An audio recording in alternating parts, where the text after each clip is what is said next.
Good afternoon. My name is Latif, and I will be your conference facilitator today. At this time, I would like to welcome everyone to Micron's second quarter 2021 financial release conference call. All lines have been placed on mute to prevent any background noise. After the speaker remarks, there will be a question and answer period. If you would like to ask a question during this time, please press star, then the number 1 on your telephone keypad. If you would like to withdraw your question, press the pound key. In order to allow as many analysts to ask a question as possible, please limit yourself to one question. Thank you. It is now my pleasure to turn the floor over to your host, Farhan Ahmad, Vice President of Investor Relations. You may begin your conference. Thank you, and welcome to Micron Technology's fiscal second quarter 2021 financial conference call. On the call with me today are Sanjay Mehrotra, President and CEO, and Dave Zinsner, Chief Financial Officer. Today's call will be approximately 60 minutes in length. This call, including the audio and slides, is also being webcast from our investor relations website at investors.micron.com. In addition, our website contains the earnings press release and the prepared remarks filed a short while ago. Today's discussion of financial results will be presented on a non-GAAP financial basis unless otherwise specified. A reconciliation of the GAAP to non-GAAP financial measures can be found on our website.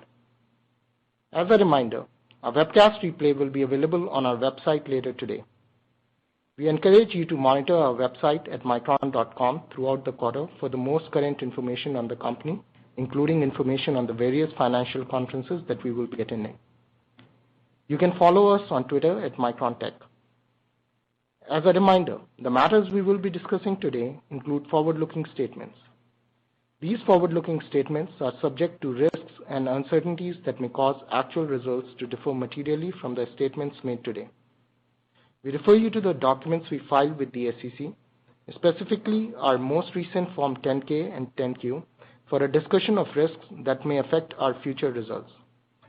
Although we believe the expectations reflected in the forward-looking statements are reasonable, we cannot guarantee future results, levels of activity, performance, or achievements. We are under no duty to update any of the forward-looking statements after today's date to conform these statements to actual results. I'll now turn the call over to Sanjay. Thank you, Farhan. Micron delivered strong FQ2 results above our original projections, driven by solid execution and higher than expected demand across multiple end markets.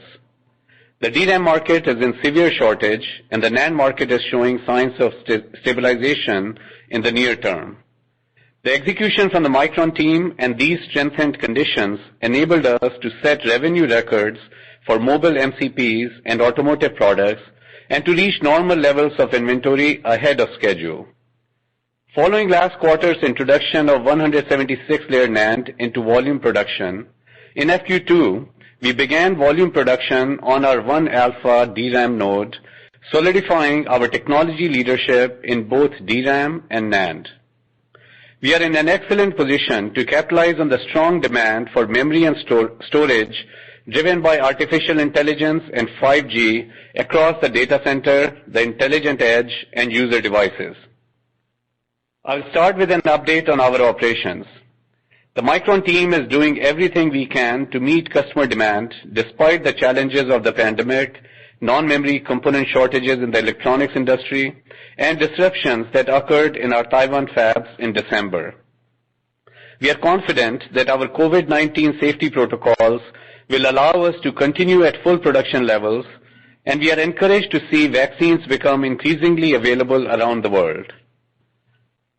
Micron has been able to mitigate the impact of broad electronics industry shortages to our production output through our proactive supply chain and inventory management strategies.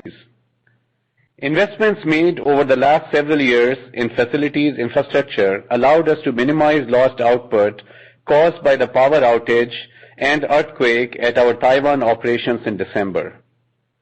Recently, due to the drought in central Taiwan, there has been a reduction in the water supply for one of our DRAM fab sites. To mitigate the water shortage, we are accelerating our water conservation efforts and have secured alternative sources of water. At this time, we do not see an impact to DRAM production output. However, this is a developing situation that we are monitoring closely for the next several months. Now turning to technology and products. We continue to make solid progress on our key goals. First, to deliver industry-leading technology and improve our cost structure. Second, to bring differentiated products to market and improve our product mix. And third, to grow our share of industry profits while maintaining stable bit share. I'm proud to report that Micron was one of the top 20 U.S. patent registrants in 2020. This achievement attests to the brilliant innovation of our teams and is proof of the tenacious focus we have placed on technology and product leadership over the past several years. Our industry-leading 1-alpha DRAM and 176-layer NAND nodes are in volume production and are ramping on plan. We expect these nodes to be our workhorse for fiscal year 22, fueling our bit growth and contributing to our long-term cost reduction goals. Across both DRAM and NAND, we target our long-term cost reductions that are in line with the industry. In products, Micron is on track to support customers as they begin to introduce DDR5 in the fiscal second half of 2021. We are also driving an increased mix of QLC NAND, which helps to make SSDs more cost-effective and accelerates the replacement of HDDs with SSDs. QLC SSD adoption continues to grow, and we achieved a record high QLC bit mix in FQ2. Earlier this month, Micron took a decisive step to exit 3D XPoint development and manufacturing. As mentioned on our recent 3D XPoint update call, Micron is prioritizing investment toward other memory solutions that use the Compute Express Link or CXL, and we are excited about addressing this market opportunity with differentiated products.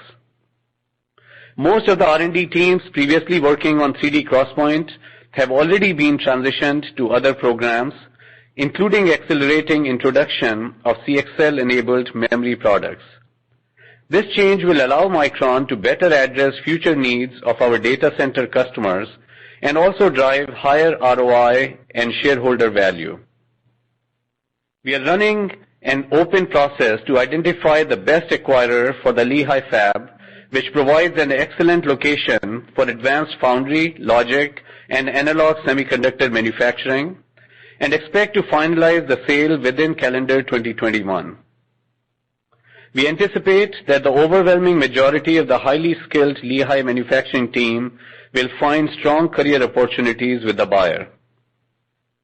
Turning to end markets, in data center, AI and data-centric workloads will drive long-term growth, with memory and storage becoming an increasing portion of server BOM cost. Micron is positioned for success in this market with a broad portfolio of high-quality and power-efficient products. Enterprise demand, which had been anemic for the last few quarters, is starting to improve as IT budgets increase in anticipation of economic recovery. Enterprise DRAM bit shipments grew sharply quarter over quarter, but were still down year over year. Cloud DRAM bit shipments also grew quarter over quarter, and we anticipate robust demand from U.S. hyperscale customers, especially as we enter the second half of calendar 2021. In data center SSDs, revenue declined sequentially as customers in certain segments reduced their higher-than-average inventory levels. We are continuing to expand our data center NVMe SSD portfolio with internally developed controllers and have new product introductions planned in the coming quarters. In PC, we continue to benefit from the remote work and learning trend that drove healthy notebook and Chromebook demand in fiscal Q2. Micron delivered record PC DRAM bit shipments despite pockets of non-memory component shortages experienced in the PC OEM supply chain. We also began sampling 1-alpha-based DDR4 products. In client SSDs, we are on track to begin customer qualification of our next-generation client SSDs using 176-layer NAND in the fiscal second half of 2021. By the end of calendar 2021, we expect to cover multiple segments of the market, including consumer, value OEM, and premium OEM with our 176-layer-based client portfolio. In graphics, revenue declined quarter-over-quarter from an exceptional fiscal first quarter, which benefited from the launch of new gaming consoles. Nevertheless, fiscal second quarter revenue grew significantly year-over-year. Micron has an excellent position in this market with a broad product portfolio and deep customer partnerships. In mobile, revenue grew 21% sequentially, driven by strong execution, coupled with better than seasonal demand due to continuing recovery in smartphone volumes. We achieved record MCP revenue and nearly tripled our LP5 revenue sequentially. We have also begun sampling the industry's first 1-alpha LP DRAM and 176-layer NAND with mobile customers. Smartphone unit sales in China have been robust and 5G momentum is continuing. In auto, we delivered a second consecutive record revenue quarter as auto manufacturing recovers around the globe and as memory and storage content per vehicle continues to grow. We have more demand than we can supply, and we are working diligently with our customers to address their memory and storage needs. We are also advancing our product portfolio targeted for automotive applications. In FQ2, we completed qualification of our auto-grade LP5 and began sampling the industry's first automotive LP5 that is hardware evaluated to meet the most stringent automotive safety integrity level, ASIL-D. Turning to the market outlook, calendar 2021 is shaping up to be a solid year, and our overall outlook across DRAM and NAND has improved since our last earnings call, with broad strength across nearly all end markets. The pandemic has driven changes in our economy that we believe will not only benefit us this year, but also serve to accelerate the digital transformation of the economy and drive new opportunities for Micron. Recovery from the pandemic and pent-up demand are expected to drive strong demand growth in markets such as enterprise, cloud, desktop PCs, mobile, auto, and industrial. Data center demand is expected to be strong in calendar 2021, particularly in the second half of the calendar year, due to a combination of factors. First, enterprise demand has started to come back as the economy recovers and is expected to further strengthen through the calendar year. Second, our opportunity at cloud service providers will continue to strengthen through calendar 21, driven by robust demand for their solutions and offerings, as well as secular growth in AI and data-centric workloads. And finally, the introduction of new CPUs will support more memory channels and higher density modules, contributing to increases in server memory content across both cloud and enterprise. Forecasts for calendar 2021 PC unit sales have increased from 3 months ago and are expected to approach an average of 1 million units per day. There is robust demand in notebook PCs, especially Chromebooks. We also expect the desktop market to improve as workers gradually return to the office this year. Mobile unit sales are expected to show robust growth this year, and we also expect to benefit from higher content in 5G phones, which are forecast to double in calendar 2021 to more than 500 million units. Auto unit sales are expected to grow significantly from last year, while secular memory and storage content growth trends remain strong as EVs proliferate. The strong demand across various end markets, combined with disruptions at certain logic and foundry semiconductor producers, has resulted in a shortage of these non-memory ICs for our customers, and we believe memory demand would have been even greater without these shortages. In DRAM, due to the stronger demand, we now expect calendar 2021 bit growth at 20%, above our prior forecast of high teens. This growth builds on calendar 2020 bit growth, which was in the lower 20% range. As a result of disciplined capex investments since the start of the pandemic, we expect industry DRAM supply to be below demand. As a result of the strong demand and limited supply, the DRAM market is currently facing a severe undersupply, which is causing DRAM prices to increase rapidly. We see the DRAM market tightening further through the year. In NAND, we now expect calendar 2021 bit growth to be in the low to mid 30% range, above our prior expectation of 30%. While we are seeing stabilization in near-term pricing, the elevated levels of industry capex are a cause for concern, and more capex cuts are needed to allow for healthy NAND industry profitability. Long term, we expect a DRAM bit demand growth CAGR of mid to high teens and a NAND bit demand growth CAGR of approximately 30%. Turning to Micron supply, we target our long-term bit supply growth CAGR to be in line with the industry bit demand growth CAGR for both DRAM and NAND.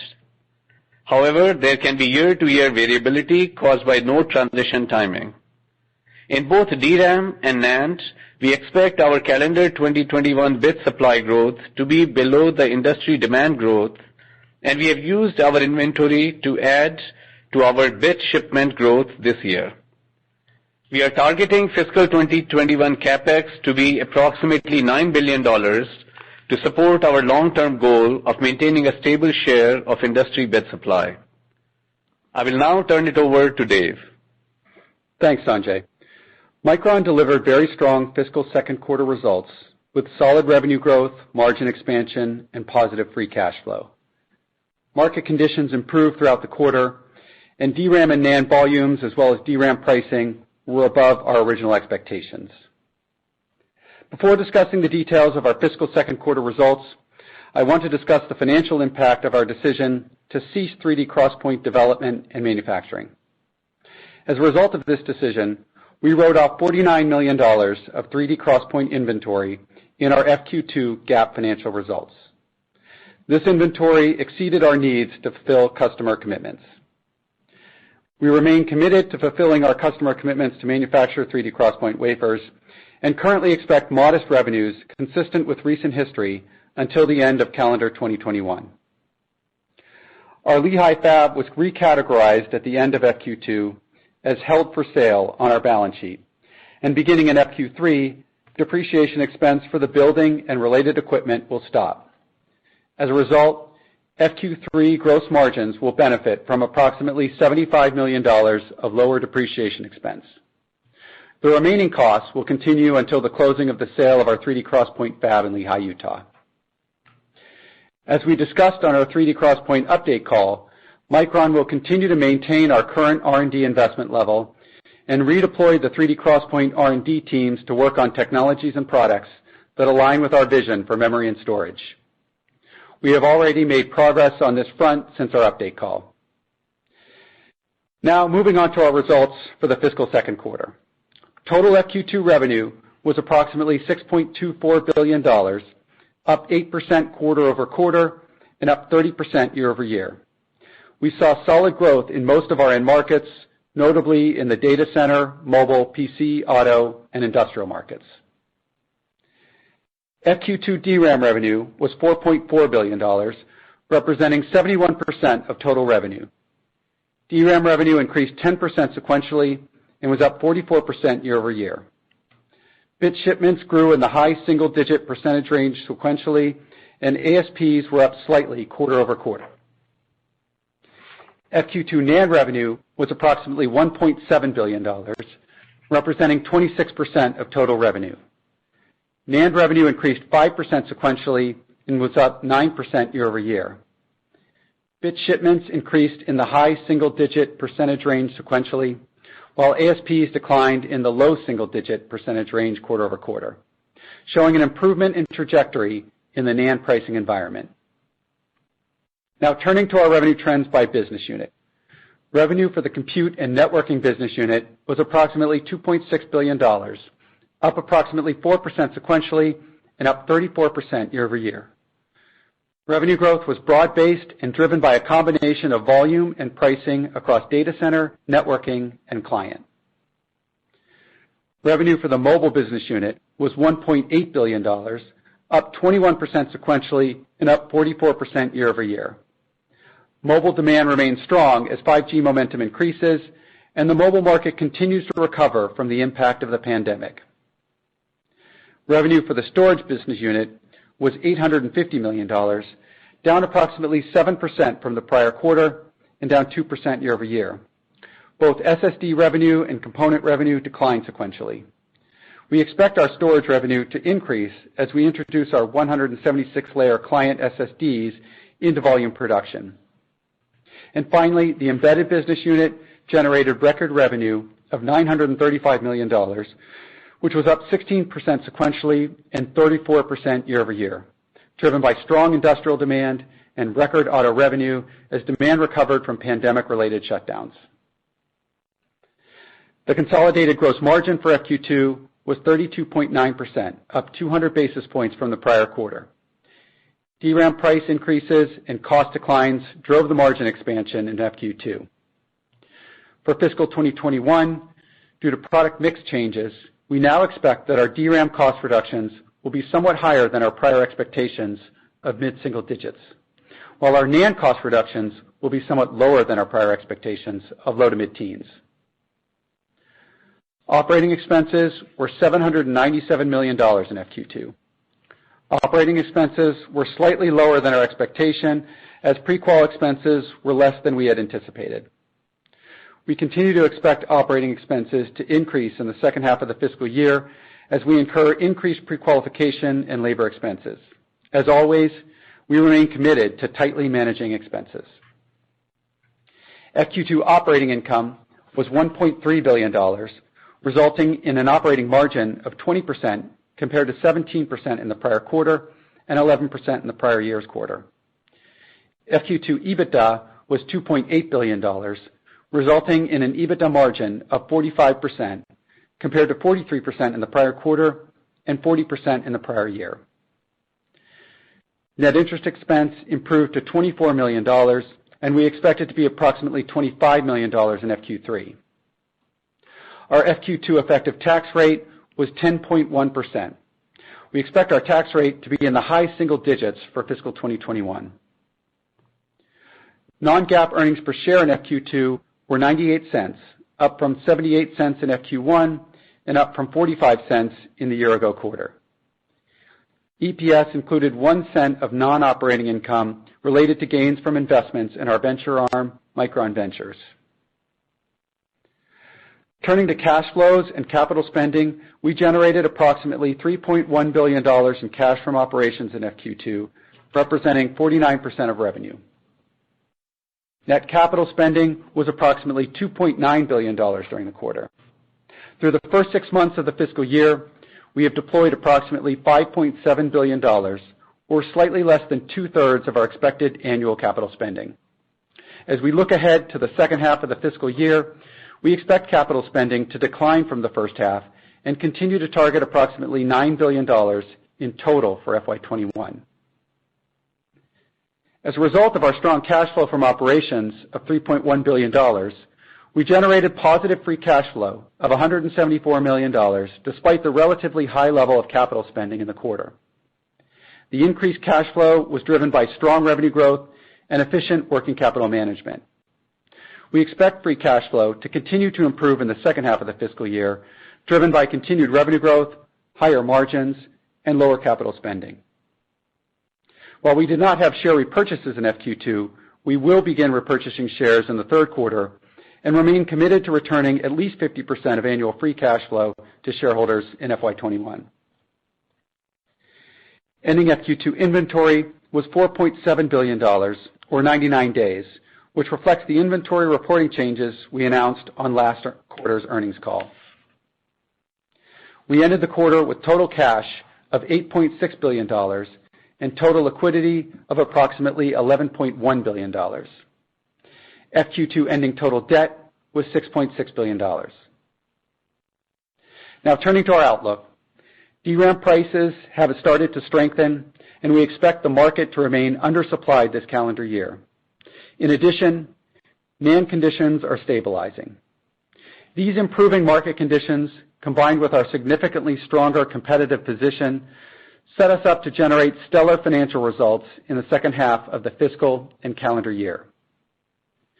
While demand is strong across both the DRAM and NAND markets, our supply is now constrained as our inventories are very lean, particularly in DRAM.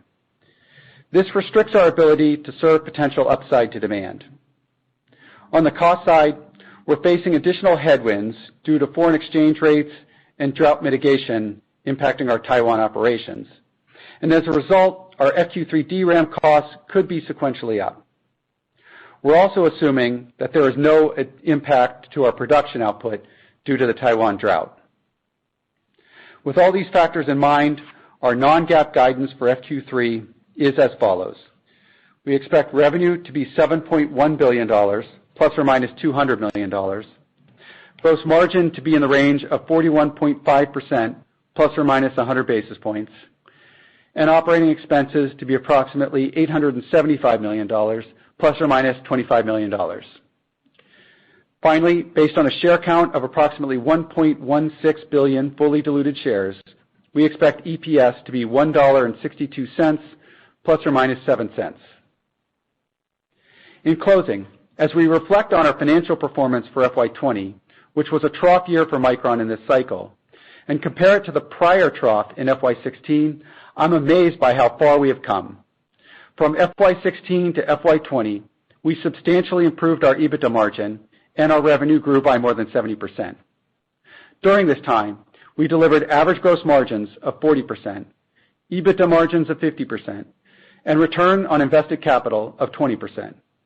We believe Micron's strong performance will continue cross-cycle and outperform the broader semiconductor industry. I'll now turn it back to Sanjay. Thank you, Dave. None of our achievements are possible without the great work of our world-class Micron team. We seek to recognize and reward team member performance and to do so fairly. Last week, we announced that we achieved comprehensive global pay equity in total employee compensation across base pay, bonuses, and stock rewards for women and all underrepresented groups at Micron. Pay equity is a key pillar of our diversity, equality, and inclusion strategy and core to creating an environment that attracts and retains the best talent. We continue to strengthen Micron's inclusive, values-driven culture, which is an integral part of our broader transformation. We have come a long way since Micron's founding as a startup in Boise, Idaho, more than 40 years ago, and today we are a global technology and product leader.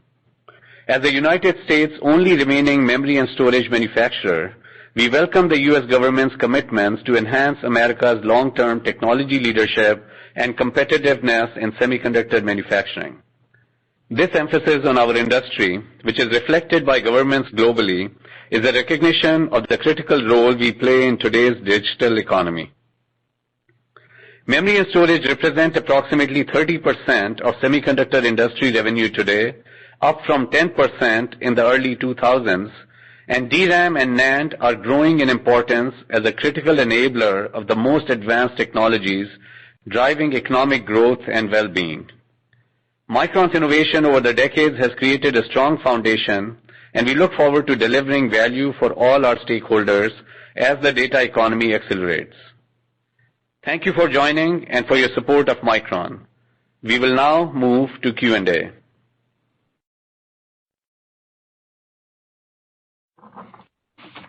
Thank you. As a reminder, to ask a question, you will need to press star one on your telephone. Again, that's star one on your touch-tone telephone to ask a question.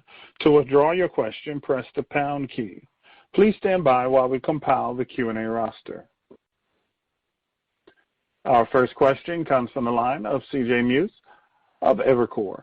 Your line is open. Yeah, good afternoon, Sanjay. Thank you for taking the question. I guess I was hoping you could compare and contrast, what you're seeing this cycle versus previous cycles on the DRAM side. You're talking severe shortages, yet, we're really not seeing anyone upticking on CapEx. And if you ordered a tool today, you wouldn't get it until Q1 next year at the earliest. So I guess, how are you thinking about things, as well as what kind of changes are you seeing in terms of customer behavior, and how might that affect your business going forward? Thank you. Thank you, CJ. And in terms of how we see the demand environment today versus what you referred to a few years ago, no question that at that time the demand was driven with the increases in cloud primarily, and today the demand drivers are much more diverse. We are seeing shortages across all end markets. The demand is strong across all end markets. When you look at cloud, while cloud may have gone through some digestion over the course of last couple of quarters, when we look ahead, cloud demand is expected to be healthy given the refresh with the new CPUs that are driving greater content in the servers. Similarly, mobile with 5G is driving much greater content per 5G phone, and on a year-over-year basis, the number of smartphones being sold are expected to increase on a double-digit basis as well. So strong driver of growth on mobile phones as well. Automotive experienced, of course, big decline last year, but on a year-over-year basis, mid-double-digit range growth in automotive number of units sold. So automotive is also driving greater content increase as well as unit increases. So overall, the industry is experiencing strong demand virtually across all end market segments. The CapEx has been disciplined, particularly in DRAM, over the course of last couple of years, and the environment is one of severe undersupply. So we are very excited about the opportunities ahead, and we absolutely believe that Micron, in this environment, in terms of demand and supply considerations and our own execution from a technology point of view, having industry's leading edge 1-alpha node, industry's first, as well as having industry's first 176-layer node, we are well positioned to drive our growth ahead and really well positioned to deliver stellar financial results over the course of next several quarters. And in terms of our customers, a question that you asked as well, customers across the board are seeing that memory DRAM is in short supply, and that does affect some of the lead times that we expect from those customers, and by and large those customers are supportive of those lead time considerations. And in this environment of extremely tight supply, the flexibility that is available for customers to switch between products is also becoming more limited. And this then does require customers to have longer lead times as well.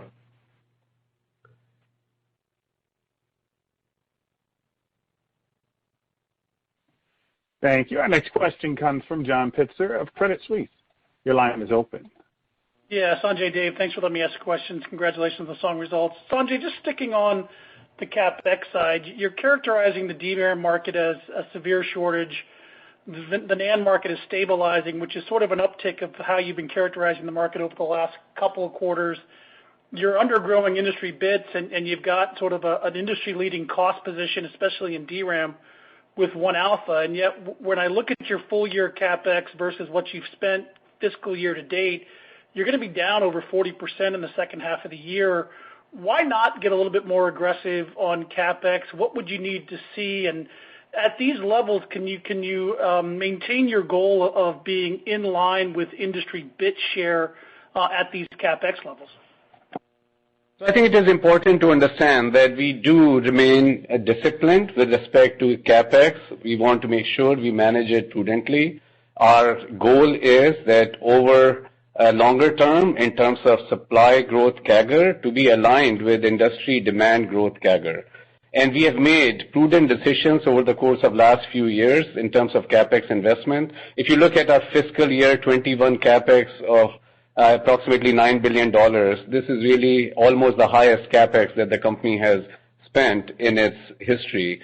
And we are putting that into positioning us well for the future in terms of course, creating more clean room expansion, but also investing in leading edge technologies, which is what, as we look ahead, will drive our supply growth with our 1-alpha node in DRAM, as well as with our 176-layer NAND node. So, even last year, while the industry was going through a trough period, Micron actually took the steps to invest for building for the future strength of the company. So, all in all, we believe that our bit share in the industry would stay stable, and overall, it is a good environment for us to operate in, where our demand growth and our supply growth are on a CAGR basis aligned. Yes, from quarter to quarter there can be variations, but most important thing is that long-term supply growth CAGR is managed in a disciplined fashion, and this is what is Micron's focus.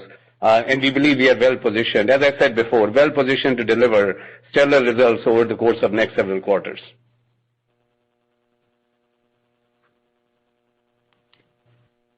Thank you. Our next question comes from Timothy Arcuri of UBS. Your line is open. Thanks a lot. I guess I also had a question on CapEx. Dave, given what you're guiding the back half of the year to, you're going to basically be exiting the year annualizing roughly $6 billion in CapEx, something like that. So it requires a pretty big ramp just to get to that 30% capital intensity number for next year that you've been kind of talking about. So is that still the right number to think about, that you can get to low 30s capital intensity for fiscal 22? Because there's just not a lot of slots that you can get right now. Even if you decide that you want to spend more money, those tool shipment slots aren't even really free until start of next year. So thanks. Right. Yeah, I mean, keep in mind that CapEx can be a little lumpy. There are times where we need to make the investments ahead of our node transitions, and those sometimes can get more consolidated into a couple of quarters, and I think that's essentially what you're seeing in fiscal 21. We're not ready to talk to numbers about fiscal 22 yet. We haven't finished fiscal 21, and we need to do that before we kind of formulate the plan. But I would tell you, over the long term, we feel very comfortable with our target CapEx spend of low 30s or 30 to 35% of our revenue in terms of CapEx. As Sanjay talked about, we take a very long-term view of CapEx and align that CapEx investment to make sure that supply and demand are in balance for us. And we'll continue to approach it that way.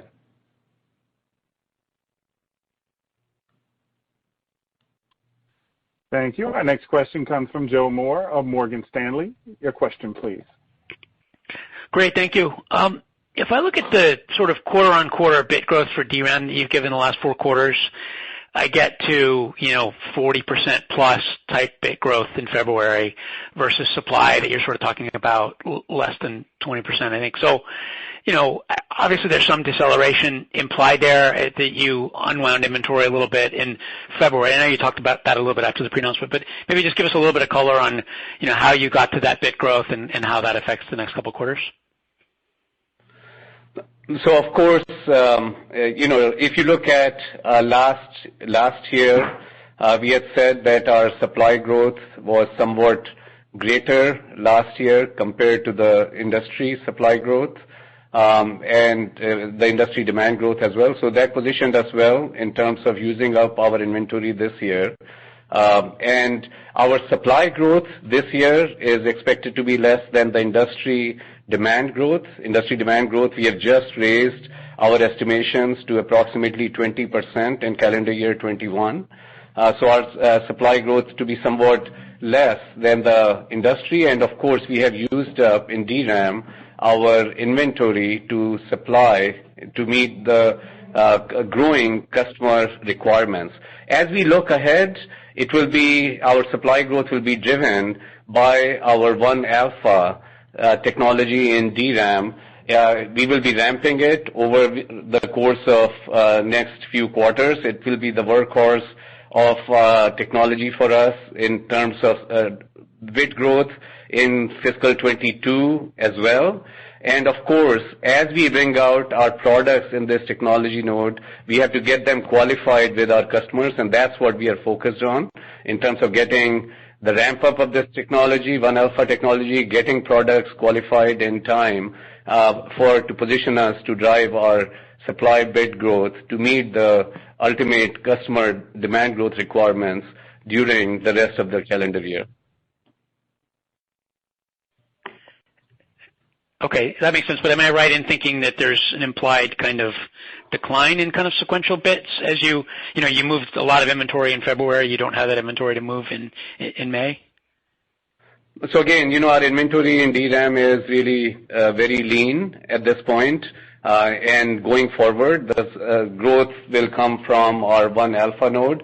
And I think what's again important is that there can be fluctuations from quarter to quarter, but long term, it is really about having a stable market share driven by technology transitions, which is our focus and which we have delivered successfully. Whether you look at our 1Z node in DRAM, that was the first 1Z node in the industry. Now 1-alpha node is the first 1-alpha node in the industry as well. So technology transitions is what we are focused in terms of driving our long-term demand supply bit growth CAGR to be in line with the demand growth CAGR. And from quarter to quarter, depending upon the timing of the technology transitions, there can be fluctuations. Second half, in terms of our year-over-year growth, will be lower than the first half. Yes. Great. Thank you. Thank you. Our next question comes from Chris Danely of Citi. Your line is open. Hey, thanks, guys. Just a bit of a longer-term question. So, Sanjay/Dave, if things continue to be strong for hopefully several quarters, like you guys are talking about, your cash pile is going to grow fairly substantially. So, theoretically speaking, if we're sitting here a year and a half out, what are you thinking about as far as the usage of that cash going forward? And could we see a dividend potentially in the future? Yeah, well, so our current obviously approach towards returning cash to shareholders is through the buyback. We mentioned in the second fiscal quarter we didn't buy back stock, nor did we buy back stock in the first quarter. And that was really a function of the fact that cash flow was negative and we were protecting our net cash position. But as you suggest, and as we talked about, we do expect to have good cash flow in the back half of the fiscal year, and we do expect this business to generate good free cash flow over time. So I think primarily you can look to us to buy back stock. We're going to return at least 50% of our free cash flow in the form of buybacks, and we have in the past returned more than that, so potentially we could do that in the future. There's a few things on the balance sheet as it relates to converts and debt that might use some of that cash as well. As far as a dividend, we haven't talked with the board about that. It's certainly a possibility, but I think we need to get through this year and discuss with the board, see if that makes sense. Great. Thanks, guys. Sure. Thank you. Our next question comes from Toshiya Hari of Goldman Sachs. Your line is open. Great. Thank you for taking the question. Dave, you're guiding gross margins up about 900 basis points sequentially for the May quarter. You talked about the exit from 3D XPoint driving lower depreciation. I think it was $75 million. You also talked about DRAM costs potentially being up due to FX and the drought in Taiwan. But outside of those two items, how are you thinking about costs in your NAND business given the transition to second-gen replacement gate? And what are your thoughts on pricing for both DRAM and NAND? I think for DRAM, most of us are expecting 10%, 15% blended pricing increases. On the NAND side, perhaps up low single digits. But how are you guys thinking about pricing, and how are you thinking about sustainability of pricing into the second half? Thank you. Okay, thanks. So as you point out, we do get the $75 million tailwind in the third fiscal quarter due to the stoppage of the depreciation expense in Lehigh. That certainly will be beneficial and will help. The following quarter, it actually may be a little bit better than that, and so that will be a tailwind again for the fourth fiscal quarter. We talked about DRAM costs. We are affected by a few things. I mentioned the drought mitigation that is causing a little bit of a headwind on our costs on DRAM. We are, because of the significant tightness in our supply chain, we are seeing some increased spending as it relates to the back end. So that's certainly a factor as well. And also, as I mentioned in the prepared remarks, FX has been a bit of a headwind for us. In particular, it's Taiwan dollar, which had about a 5% appreciation this year. So those things are driving a little bit of a cost increase. I would say, that's probably, kind of a 1 or 2 quarter type effect. We're pretty excited about the 1-alpha node. It does have a great cost structure. It will be a workhorse node for us in fiscal 22, and so we would expect that, to certainly help on the cost side on DRAM. On the NAND front, we are expecting costs to improve next quarter, aligned with our, kind of annual cost reduction assumptions, which suggest it'll be in the low double digits year over year. So, that will certainly be a little bit of a benefit on the gross margins as well. The rest of the gross margin guidance is obviously a function of assumptions around pricing and mix, and we, avoid, specifics around that. Suffice it to say that, we feel very good about the pricing environment in DRAM, given the very tight supply situation we're in DRAM. And, we're cautiously optimistic on the NAND front, given the stabilization we've seen more recently. But outside of that, I prefer not to comment more on the pricing side. Thank you. Thank you. Our next question comes from Harlan Sur of J.P. Morgan. Your line is open. Good afternoon. Great job on the quarterly execution. Just given the DRAM tightness and what appears to be tightness in literally all of your end markets, is the team reallocating your production mix, let's say, from mobile towards more higher growth, higher margin segments of the market like enterprise and cloud and gaming as you move towards the second half of the year, especially on your view of strong cloud demand in the second half, improving enterprise trends, improving gaming trends in the second half of the year? Is there any reallocation on the product mix in terms of wafers that you guys are starting today? So remember, the lead time, the cycle time of wafers in the fab tends to be in the 2 to 3 month range. And the wafers that you start today, by the time they are shipping to the customers, that time ends up being, including the time for assembly and test, ends up being 3 to 4 months later. So in this environment of really tightness across all end market segments, planning our wafer starts and dedicating them toward various end markets is really critically important. So this is the kind of activity that our team is always engaged in terms of working closely with customers in understanding their demand mix. So not just total bit demand, but the bit mix of that demand between various product types, because it's extremely important that we start our wafers in line with the expectation of our customers' demand few months down the road, given again the cycle time considerations. So we are always managing this mix, but again would point out that we are seeing supply shortages for us across all end market segments and across all nodes of DRAM as well. And in this environment, this is why, as I mentioned earlier, the lead time with customers is important, and it is an environment where flexibility in terms of for customers to switch between one product type to another product type is more limited now. When we had more inventory in DRAM before, that was easier to manage. Now that the inventory is running at these lean levels, managing our supply mix, keeping it aligned with the customer mix, this is an ongoing activity here at Micron, and our team has done, I think, a great job. Our supply chain team, our business units, and our sales teams have done a great job working with our customers, understanding the market requirements and managing our business well. And you see the result in terms of how well we have been able to bring inventory both in DRAM as well as in NAND.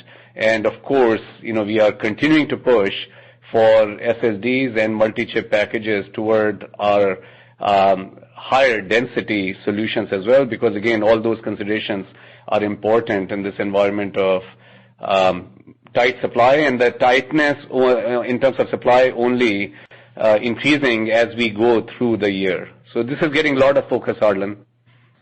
All right. Thanks for the insight, Sanjay. Thank you. Our next question comes from Aaron Rakers of Wells Fargo. Your line is open. Yeah, thanks for taking the question, and also congratulations on the strong execution.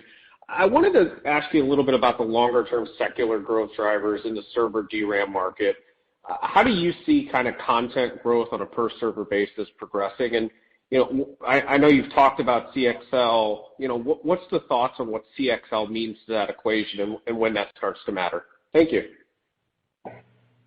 So in terms of server content, as we mentioned in the prepared remarks, with the new compute platform architectures and the processors that are being introduced, they're all leading toward more cores, more channels, and greater usage of higher density modules.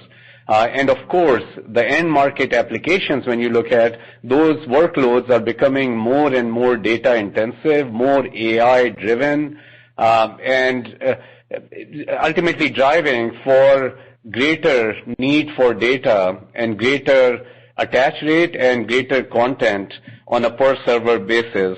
So enterprise and cloud combined really, when you look at CAGR in terms of demand growth, expected to be a stronger CAGR in terms of bit demand growth versus the average of the market. So this is definitely one of high growth areas. And, the average content growth, continues to be very strong and at a strong clip in terms of, in gigabytes per CPU. When you look at it for DRAM, that is more like on a CAGR basis, more like 20% average capacity growing on a per server basis, going from something like 200 gigabyte per CPU to growing to 300 gigabyte per CPU over the course of next 2 to 3 years. So DRAM has strong growth, and of course, same for SSD as well in terms of cost of ownership benefits that SSDs provide as well. And CXL is a new emerging trend, and this will create greater opportunity for differentiated solutions. And as we mentioned earlier, that these are opportunities that we believe will be very well positioned to capture with our emerging technology solutions that we are working on, which we believe will provide higher ROI as well as high performance solutions for our customers. So CXL is again a development where Micron will be well positioned to really address the memory hierarchy needs of our customers as they evolve over the course of next few years. Thank you. Thank you. Our next question comes from Mehdi Hosseini of SIG. Your question, please. Yes, just a couple of follow-ups for me. And I'm going to go back to inventory. Obviously, your commentary about the supply and demand environment suggests that prices are on the rise. But perhaps you want to lean your inventory, or you want to continue to reduce because that inventory is not really fungible for new application that you're going to be shipping to in the second half. Is that the right way to think about this? As it relates to our inventory, it's pretty lean at this point. I mean, all the inventory that you're seeing is either WIP or raw materials. There's a bit of finished goods, but it's just the amount of finished goods we need to stage to meet customer demand. So that I think we're not in a position to lean it out anymore. We are quite lean at this point. Okay, got it. So there is no fungibility question. And then just moving on to NAND. And Sanjay, I see the same demand dynamics that are making you very bullish on DRAM also applied to NAND. As a matter of fact, CXL could be a material catalyst for NAND. What is it with your underlying assumption that is still keeping your long-term NAND bit growth to 30%? There's a ton of data created, and some of these architectural changes could actually be good for storage, especially SSD. And I'm just curious why you're not as upbeat as end market data point would suggest. So the long-term CAGR for DRAM, we have said, is approximately 30%. And of course, this is something that we constantly evaluate with working with our customers. And, we do analyze this, and as and when needed, we update these. But at this point, our estimation for long-term DRAM CAGR is approximately 30%. I would like to point out that overall, when you look at the price elasticity trends in DRAM, and certainly when you look at post-pandemic growth and as I mentioned earlier, the cost of ownership benefit for DRAM, for NAND in the data center market, and of course, 5G driving greater content growth with respect to increasingly feature-rich smartphones as well. So the demand trends for NAND are robust, and I think the important thing to really monitor is the supply to be managed in alignment with the demand expectations. And this is where, as we have said before, that industry capex can be managed better in terms of supply growth aligned with longer-term demand considerations. And I may have misspoken here. I may have said that approximately 30% in terms of the CAGR for demand growth. I may have said DRAM in that context. Of course, I was speaking about NAND. So I just want to correct myself that the 30% demand growth CAGR that I refer to is for NAND. Of course, as we have said, for DRAM, the long-term demand growth CAGR we see in high teens, mid to high teens. Thank you. Clear. Thanks. Thank you. Our next question comes from Tom O'Malley of Barclays. Your line is open. Good afternoon, Sanjay and Dave, and thanks for taking my question. This one's more related to Dave. You talked about DRAM costs in the May quarter potentially being up because of a couple factors, but you also took the full year guide for costs and said that they could be a bit better. Is that a comment on August costs accelerating and being a bit better there, or can you just walk me through the dynamics of how you're seeing costs up in May and then the full year a little bit better in terms of overall costs? Sure. First of all, good question, Tom. So really, we saw much better cost in the second fiscal quarter for DRAM, and that really was the trigger to get the overall full year cost to be higher. Now, that was more a function of mix than anything, but that is what drove kind of the upside on the cost side. Yes. Did I say higher? Yeah. Sorry, I meant lower. Yeah, costs look to be lower. I meant the higher number is what I meant. The May quarter or the August quarter then is, we're not yet ready to provide some expectation, but I think the likelihood is that it certainly shouldn't be a step up in terms of sequential cost, and likely will be slightly down. Thank you. Thank you. Our next question comes from Ambrish Srivastava of BMO. Your line is open. Hi, thank you for squeezing me in. Sanjay, I had a question on the shortages, and then how are you reacting to, and you talked a little bit about the difficulty in planning and allocating wafers. So some of the semi companies, we're hearing companies, they've talked about changing the order cancellation policy from 45 days to 90, and some companies talking about absolutely no cancellations allowed. So how are your long-term, are your arrangements changing with some of the key customers as a result of this so that it enables Micron to plan better? Can you just help us provide your perspective on how Micron is dealing with that? Certainly working very closely with our customers and customers across all our end markets. As I mentioned earlier, certainly lead times with our customers in terms of supply commitments are increasing. The flexibility, I think our customers by and large understand that the flexibility in terms of mixing of their bit demand is getting more limited as well, given that not only our supply is in very tight situation, but overall the industry, the semiconductor industry with respect to materials and capacity is also in a tight position. And our supply chain team has done an excellent job over the course of last year in terms of really procuring materials and capacity early on, so that even though we are running tight, we are able to meet our customer requirements, but yes, with less flexibility than before. And as Dave mentioned earlier, that some of this procurement of capacity does put some cost pressure in terms of our second half outlook as well, and so, of course, for FQ3 that's baked into our guidance.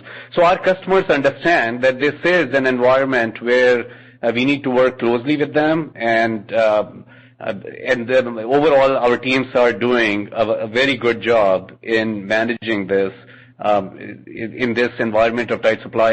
And we see this close collaboration that is going to be needed as we go through this year and as we go into 2022 as well, because really we are confident in 2022 demand as well. As the world recovers from this pandemic, technology, the economies across the globe are expected to be in a strong growth spurt mode, and of course technology demand will increase. And vaccinations are happening here in the U.S. first, rest of the globe coming in during the later part of the year. So the growth will be in 21 as well as 22, and we feel good about our outlook in terms of demand drivers even in 22 timeframe. So this working closely with customers to help manage the mix of their products and their supply requirements is going to be an important consideration, not just for next quarter or two, I believe well into 22 timeframe as well. Thank you. And this is a great position, for us to be in terms of, particularly when you look at how we remain focused on our technology and product leadership execution, first with 1α node in DRAM as well as first with 176-layer NAND, and remaining focused on bringing those technology nodes into production and customer qualifications over the course of next several quarters. Thank you, Sanjay. Thank you. And ladies and gentlemen, that does conclude today's conference call. Thank you for participating. You may now disconnect.